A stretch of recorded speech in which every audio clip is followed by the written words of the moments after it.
చాలా పవర్ఫుల్ అయిన టాపిక్. మెయిన్గా ఏంటంటే మనకి ఇయర్ అంతా కూడా అంటే 2026 అన్నది బ్యూటిఫుల్గా సక్సెస్ఫుల్గా వండర్ఫుల్ ఇయర్ కింద మార్చుకోవడానికి టెక్నిక్స్ ఏంటి అన్నది ఈరోజు వీడియో ద్వారా మీకు తెలియజేస్తాను. సో మొట్టమొదటి చూస్తున్నట్టయితే కనుక నా వీడియోకి లైక్ చేయండి, షేర్ చేయండి. మరిన్ని వీడియోస్ కోసం మా యూట్యూబ్ ఛానల్కి సబ్స్క్రైబ్ చేసుకోండి. సో బెల్ ఐకాన్ కొడితే కనుక చక్కగా మీకు నోటిఫికేషన్ వస్తుంది. కొత్త వీడియోస్ వచ్చినప్పుడు మీకు చక్కగా అప్డేట్ వచ్చేస్తుంది అన్నమాట.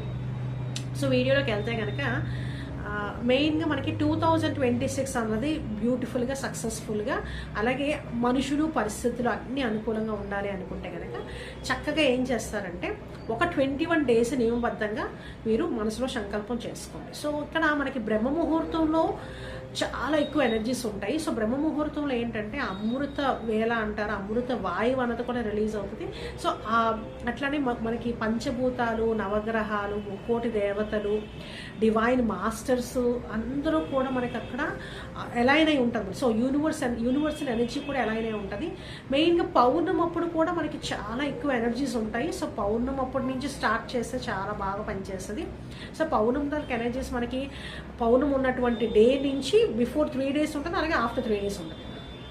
సో మనకి విషెస్ మేనిఫెస్ట్ అవ్వడానికి కూడా ఫాస్ట్గా డివైన్ కాస్మిక్ ఎనర్జీ అన్నది మనకి ఫ్లో అవుతుంది. కాబట్టి చక్కగా మనకి ఇంటర్నల్గా కూడా మనము క్లెన్స్ చేసుకోవచ్చు, సిస్టమ్ని క్లెన్స్ చేసుకోవచ్చు. ఎందుకంటే హెల్త్ ఈజ్ వెల్త్ అన్నారు. సో మనం ఆరోగ్యంగా ఉండడానికి కూడా మనకి ఆ ఎనర్జీస్ అన్నవి మనం ఈజీగా రిసీవ్ చేసుకోగలుగుతాం. అంటే ఏంటి, ఆ ఎనర్జీస్ని కాస్మిక్ ఎనర్జీ అనేది డైరెక్ట్గా మనం ఈజీగా రిసీవ్ చేసుకోగలుగుతాం అన్నమాట. సో మనకి ఇక్కడ ఈ చక్రాస్ కూడా మనకి చక్కగా పాజిటివ్గా ఎనర్జీస్తో అబ్జార్ప్షన్ ఉంటుంది.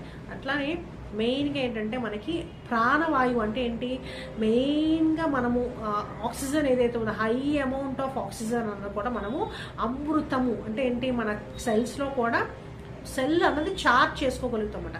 సో మన బాడీలో ఇంటర్నల్ ఆర్గన్స్ అన్నీ కూడా క్లెన్స్ అవుతాయి, చార్జ్ అవుతాయి అన్నమాట. సో అందుకనే అమృత వాయువు రిసీవ్ చేసుకోవడము ఆ టైంలో మనం కూర్చుంటే కనుక మనము చక్కగా కొంచెం సేపు, ఎందుకంటే మనకి సబ్ కాన్షియస్ మైండ్ కూడా చాలా యాక్టివ్ కండిషన్లో ఉంటుంది. 15 minutes మార్నింగ్ లేవంగానే ఈ విధంగా చక్కగా ఎఫర్మేషన్ చేసుకోండి. ఒక సింపుల్గా ఒక ఓన్లీ సింగిల్ ఎఫర్మేషన్ ఒకటి చెప్తాను మీకు. ఇది స్విచ్ బోర్డ్ అని కూడా అంటారు. మనం ఏంటంటే ఆ